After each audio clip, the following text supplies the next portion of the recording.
জানুয়ারি 1 তারিখ গেছিলাম পিকনিক করতে শুশুনিয়া পাহাড়। সেখানে গিয়ে এমন এমন জিনিস দেখেছি, পুরো আমার মাথা ফাতা খারাপ হয়ে গেছে।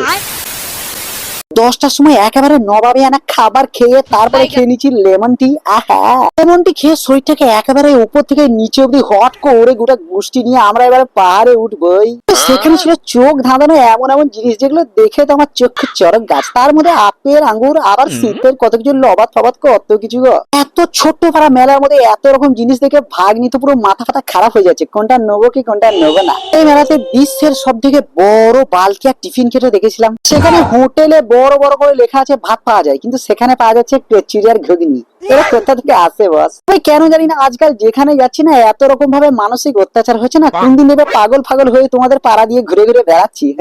সেখানে এত সুন্দর সুন্দর হাতের কাঠের তৈরি জিনিস ছিল না, যেগুলো দেখে কিন্তু আমার চরম লেগেছে, বিশ্বাস করুন একেবারে মারাত্মক। বন্ধুরা বিশ্বাস করো, ছোট থেকে শুনে আসছি লায়লা মজনুর প্রেম নাকি অমর ছিল, কিন্তু এখানে এসে দেখলাম মজনু মজনু আবার হাত ধরে ঘুরে বেড়াচ্ছে। তো যতগুলো কথা বললাম, যতগুলো জিনিস দেখালাম, সবটাই কিন্তু সত্য, একটাও কিন্তু আমি মিথ্যা কথা বলিনি। তোমরা আর যাই করো, আরো অনেক কিছু দেখাবো, কিন্তু নেক্সট পার্টের জন্য ওয়েট করো বস।